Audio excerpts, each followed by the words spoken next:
Alright YouTube, how's it going? Buster here, Sunday video. Did a video yesterday on the co-op cobble. I was keeping this for the day. This video is about the difference between flat wounds and round wounds on your bass. My opinion anyway. The two basses that I'm using are pretty much the same. Same manufacturer, same body type. I done a video on these before about the roasted maple necks. Well, while I was sorting these basses out to do this video, I took the neck off and stuff like that and gave it a clean. And what I did was, at the heel of the neck, I scraped off a bit of the finish to see if it was just painted roasted maple, so it was painted to look like roasted maple, or it was a roasted maple neck. And it is a roasted maple neck, so when I scrape the lacquer off you can actually see it. You can see the difference. Maple's kind of a kind of pale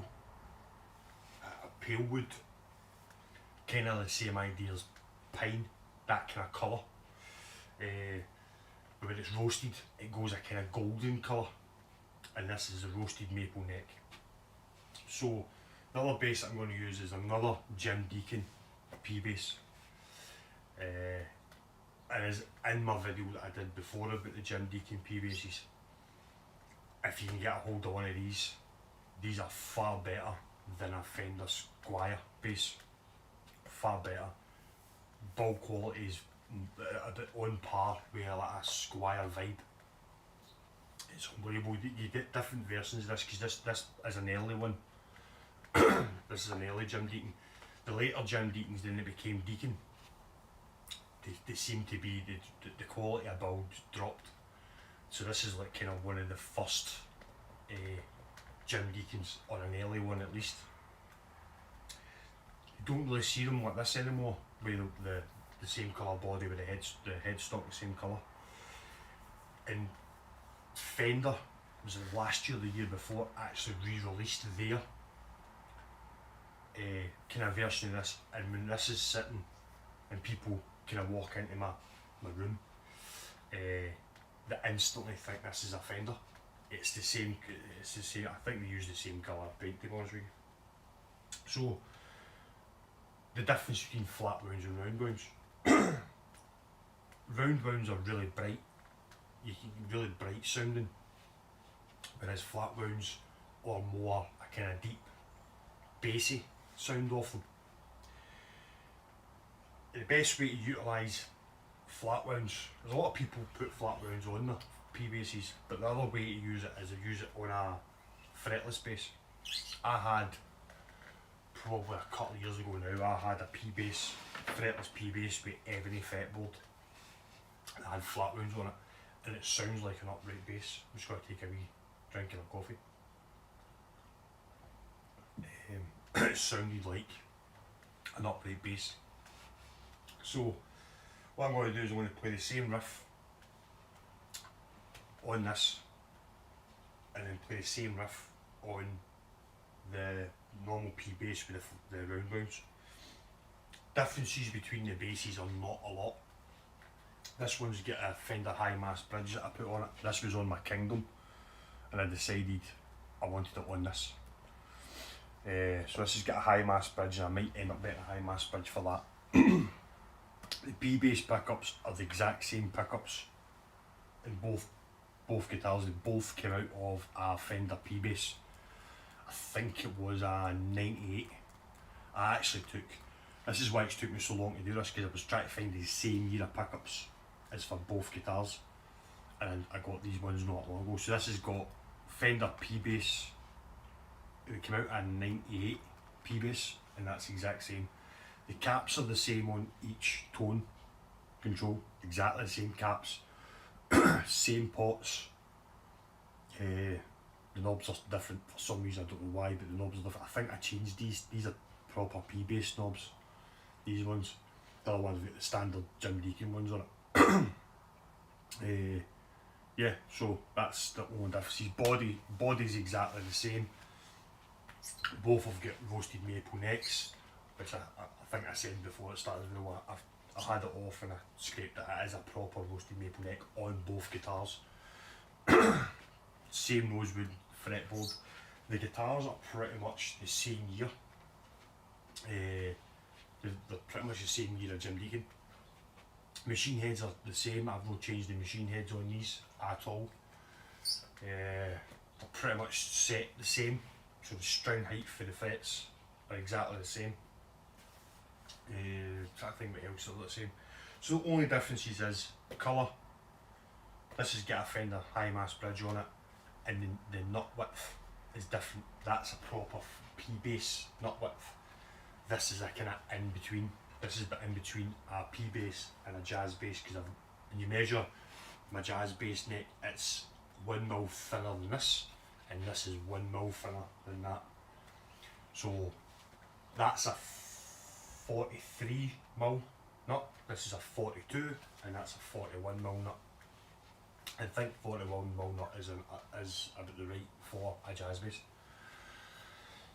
So I'll play a riff on this and then play the same riff on that, as close to it as I can get. So it's going through the BH250, through the 4x12, there's no effects on it, so tone prints turned off, volumes are the exact same. That's it. So I'll play a wee riff on this. So I'll play my niece's favourite song that she likes me playing. I used to play this on the fretless.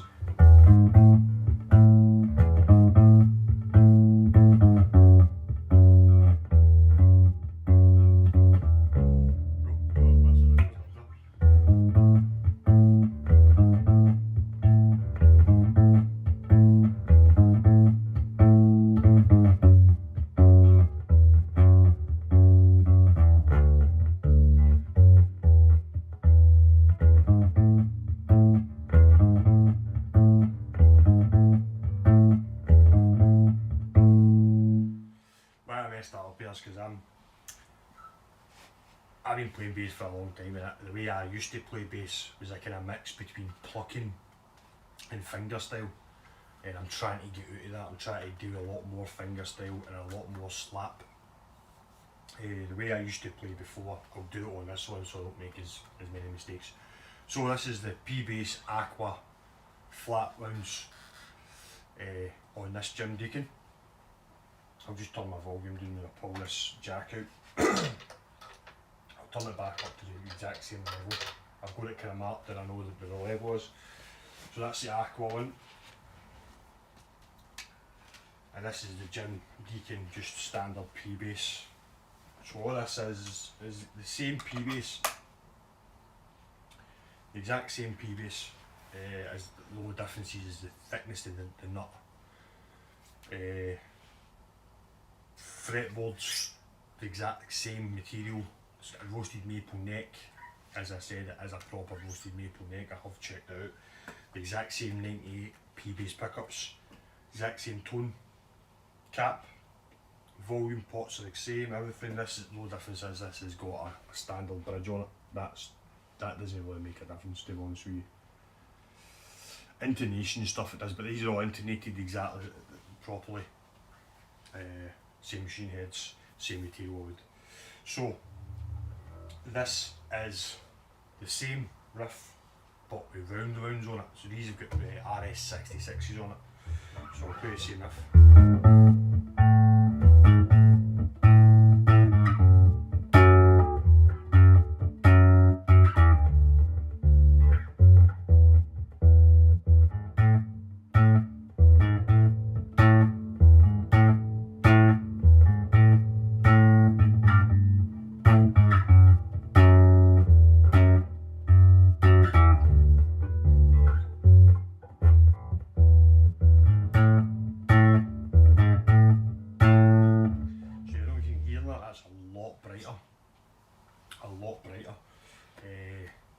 So that is the slight differences between flatwound and roundwound. The good thing about having different strings on your guitar is then you can make the excuses why you need so many. That's my excuse. So I've got two P-basses that are pretty much the same, and one's got roundwounds, one's got flatwounds on it. It's just for a different sound. The resonancy of the strings are different when you do slap. You still slap, but you don't get as much ring. The string doesn't ring out as much. It's more like a kind of dead. It's like having. It's weird. It's like kind of having dead strings on your guitar, but no. Do you know what I mean? Because you get the string rings out longer on Roundwounds, but you get a really deep sound for the Flatwounds. It's really cool. What I would suggest doing is you don't have to have two guitars. Well, obviously, the more guitars you have, the better. Hence why I've got this one. Bass guitars, one is never enough. My daughter got this for my Christmas. Pretty suited to me. So you don't have to have, but what you can do is, if you get Roundwounds the same gauge as your Flatwounds, you might need to do a wee bit of adjusting depending on the tension, because it's less tension with Flatwounds on your fretboard. So the tension is different. So what I didn't have to do much setup of this one, because what I did is that's why I go for Olympias, because I found Olympia. I could have went for Roto Sounds Flatwounds, but I would need to totally reset up my guitar for the string. I've had Olympias before, so I know with Olympias, if I've got Roto Sounds on one guitar, if I take the Roto Sounds off and put the Olympias on, it doesn't affect the setup of the guitar. And I think it's due to tension, because I think these Roto Sounds, so the bass strings are 105, and on the Flatwounds it's a 100. So it's obviously the gauge of the strings as well. So it's like one step down gauge on the Flatwounds. So there's no as much tension. If I put on 105 Flatwounds, I would probably need to readjust the neck. So that's how I've worked it out. So I can realistically take these Flatwounds off and put Roto Sounds back on, and when I don't need to do much to the setup of the guitar would be pretty much set up. You do need to set up the guitar every wee while just to get it bedded in, but generally once you've set your guitar up and you keep the same gauge of strings on all the time, you don't really need to do a full setup again, because your bridge would be intonated to the strings, and then obviously going to the curvature of the fretboard and the same tension. So you don't have to set up every time you change strings. So once you set it up, it should be fine.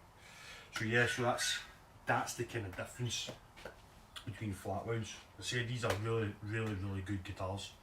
If you ever get a chance of these, I'd pick it up. These are definitely in par with like a Squire vibe.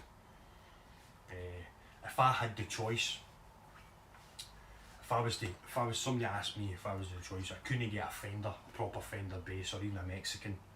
If I was to choose between one of these and a Squire vibe, their top of the range Squires, I would pick one of these every day of the week. If this was my bridge between a bass that I could afford and getting a Fender P-bass, this would be the guitar I'd pick one of these Jim Deatons, 100%. I've played loads of it. I've got a Squire P-bass and I barely touch it. I play these all the time when I'm using P-bass. I've got a Squire PJ, they call it the Affinity series. It's PJ configuration. Or I use that for as my famous catchphrase that Malky likes, my Duff stuff. I play my Duff stuff on that because it is as close to I'm going to get to a Duff guitar. It is a Squire Affinity, but I've done a lot of mods to it. I've got black high mass bridge on it, black. You've seen it. I've done a video on it. Pickups and all kinda, and it's all set up to do Duff stuff. I might get t-shirts made up with that, because I'm going to claim that is mine. It's only me that uses that Duff stuff thing. Keep making Malky laugh when he hears that. So yeah, that's the difference. So I'm going to play the Aqua again. But as I said, if I was to choose between one of these and a Fender, a Squire vibe, I would pick one of these every day of the week. Really good material. It's a 2-piece body, solid wood. If you don't know much about how you build guitars, normally the book match, it's called book matching. I did a course in Annie's College when I first came out of the army, guitar making and repair. And that's kind of how they taught you, was rather than using one solid piece of wood. It doesn't mean, I mean, the whole point of doing the book matching is mainly for acoustic guitars, is for strength and for the fact that when you look at the front of the guitar, you get that kind of midpoint where it, why it's called book matching. When you open it up, it looks exactly the same either side. Comes to the same same block of wood. You just basically cut it and then flip it open, and you chamfer the edges and join it together and go. Don't know, we ramble there. But these both are 2-piece bodies. So if you took the paint off, you would see that the line where the wood was joined. And basically what they've done is they took a block of wood, cut it in half, open it up, and it's called book matching. And then that's how we've made the guitars. Both are exactly the same, because when you take the neck off and you look, you can actually see the join all the way in. You glue it together, cut the shape out, shape it, and then put the neck on. That's it. Rudimentary way how to do it, but that's normally how. But book matching is mainly for acoustics. That's what it was for. But then people have started to book match. If you look at Spectres are a really good example, because they've got the high-end Spectres, they've got a straight through neck, and what they do is they take a block of wood, cut it in half, book match it, and then stick it to the sides of the straight through body, and that's how you get that. And then they cap it off with a full piece of maple. But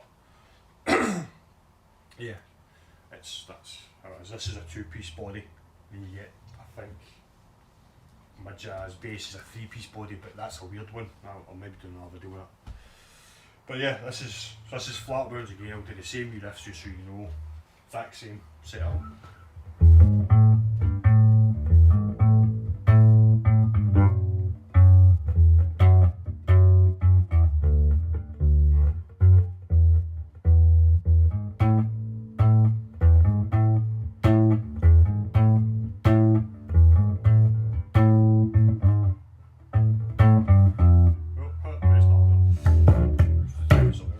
So you hear, I've played it before. You can hear the difference. There is a difference in it. It's nice. You can get.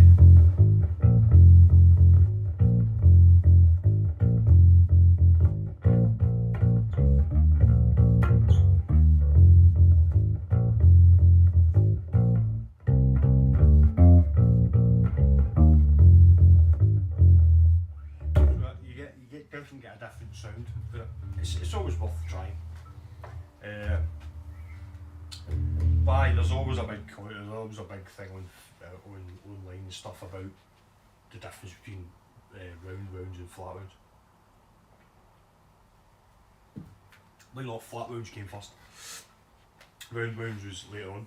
Flatwounds came first, because that's how they make double bass strings, is flatwounds. So that's what was originally on a P bass, so it was flatwound strings, because all they did was take the strings off an upright bass and then stick it on an electric bass, Fender's P bass. So yeah, it's just a different sound. It's no right or wrong, it's just what you want, that's all it is. It's just what you prefer. I've got the luxury of the fact that I've got 2 guitars that are pretty much identical. Pretty much, there's slight differences in them, pretty much identical, and I can then have one with flatwounds and then one with roundwounds. It just depends on what I'm playing. But 90% of everything that plays bass is normally roundwounds. But it's nice to have a wee different sound. And this is, I thought I'd put roundwounds on this. This is a lovely guitar, I love this. I got this for a steal. I'll go through the story again of how I got it. I basically had a spare, I bought, you'll see my Laney, I've got a Laney RB4. Before that I had an old had it for years, a 1980 Ohms, I think it was Ohms Bass Graphics, 80 watt, an old amp. And I bought the RB4 to obviously upgrade my amp. I bought the RB4 because you put an extension cab on it and then it becomes, so it's that's a 164 watt amp on its own, the RB4.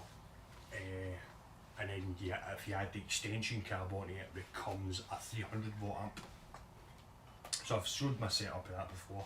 Basically I've got two cabinets exactly the same, one's out for an RB4, one's for an R4. When I bought the R4, the amp was knackered and I ended up ripping the amp with it, drilled a hole through the back and put a connector on it, and then that's how I've got a stack. That's how I've got the Laney combo that I've got. So when I got that, I decided I didn't really want the graphics anymore, and rather than just sell it, I've just kept my eye out, and somebody had put this up saying they wanted to swap this for an amp. So I phoned them up and then swapped it for the graphics. I think it's the best thing I did. I love this guitar, I don't want to ever get rid of this guitar. Love it. Build quality is amazing in this, amazing. I've played Squire Vibes. This is much better Squire. It's definitely better than just the bog standard. I mean, this is an older Affinity, this one. This is an older Affinity. This is good quality. The Affinities don't know made like this anymore. But this is a good quality Affinity. And even this is better than that. Much better. This is made up like, the body of these are made up like chopping blocks. So it's like these strips of wood all glued together, then they cut the body out. So if you ever strip one of these, it would be like patchwork wood. That's what I was going to strip this, but I'm going to bother. That's going to be my Billy Sheen bass. I'm going to stick a neck pickup in it, like a hot rod or something. But no, definitely, you get a chance of one of these, definitely get it. The best way to know you're getting one of these is the flame maple neck. You get ones that have not got flame. My mate's got one, my mate's got a sunburst one that's not got a flame maple neck. It is a good quality guitar, but this is much better. It just seems to spend a lot more time. The dots in it are amazing because it looks like the old style dots, like the clay dots that Fender put in. It actually looks like clay dots. It's no clay dots, but it looks like clay. The other one's exactly the same. It's got the kind of clay looking dots. Lovely guitars. So, anyway, I've rambled on enough today. So, yeah, that was the difference between Roundwounds and Flatwounds. As I said, give it a bash, see if you like them. They're not for everybody. I'm just lucky the fact I've got two guitars that are the same, that I can afford to put Roundwounds and Flatwounds on one each. I'm going to get another, I think I'm going to get another high mass bridge for that. Because the weight setup's nice and I like the high mass bridge. So I might get a proper Fender high mass bridge for that, so they're near enough the same. So yeah, hope you have a good week and I'll see you next week. Happy days, rock on. Remember, play your duff stuff.